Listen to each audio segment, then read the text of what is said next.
Hi guys! Hello, what's up po sa inyong lahat dyan. Ayan, good evening and good morning Pinas. Dito sa Middle East, good evening po sa inyong lahat. Ayan, for today's video po, bago ko ito simulan, sa mga hindi pa nakakapag-subscribe sa akin, dahil baguhan lang po ako, i-subscribe nyo na po ang aking channel, bago lang po ito at baguhan lang po ako dito sa mundo ng YouTube channel. For today's video po, magbibigay lang po ako ng tips kung paano po magsimula ang pagbablog or pagiging isang content creator. Para po sa akin, magsisimula ka po sa pagbablog, kailangan may gadget ka. So, isa na po dyan ang ating cellphone. So, hindi yung cellphone na keypad kasi paano tayo makapag-vlog yan. So, yung cellphone na na may camera siya. So, syempre, yung makapag-voice over ka, makapag-camera ka, harap ka sa camera. So, yun yung gagamitin natin. So, dito po, ang pinaka-importante po dito sa mundo ng pag-vlog, hindi po ito gandahan ng pagalingan ng pag-i-edit. Hindi ko naman sinasabi na hindi gamit dito ang pag-i-edit, ang pagalingan ng pag-i-edit. Ang sinasabi ko lang po dito ay yung kung gaano tayo kahusay gumawa ng content sa atin para i-post natin sa ating social media.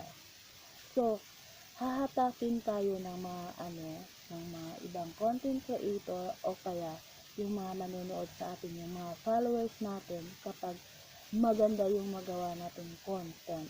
So, hindi po yan sa pagalingan na pag-i-edit. So, syempre, nandun na tayo sa pag-i-edit kasi dagdag points yun sa ating mga video kung paano natin pagandahin. Pero, mas maganda dito yung makapag-isip tayo ng content na mas maganda at patok sa ating mga viewers, followers, sa ating mga manonood. So, halimbawa na lang dito ay ang karamihan dito sa mundo ng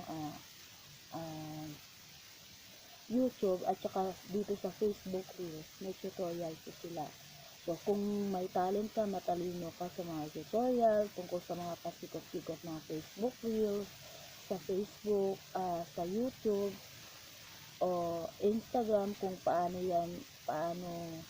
mo i-handle kung may mga problema, kung paano i-fix, kung halimbawa sa Facebook Reels, nagkakaroon ka ng violation, kung paano mo mahanapan ng solusyon, paano mawala, halimbawa pag nagkaroon ka ng copyright music, paano mahanapan ng solusyon, paano mo yan magawa ng paraan, kung paano yan malilit at mawala, kung paano ka mag-request ng meta, ng mga stars, o kahit ano sa mundo ng Facebook Reels, pwede mo yan i-vlog kung may talino ka.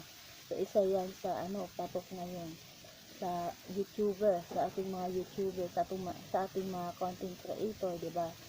So, number 2 dito, kung may talent ka sa pag-cook, kung ikaw ay chief cook, okay din yan, patok din yan.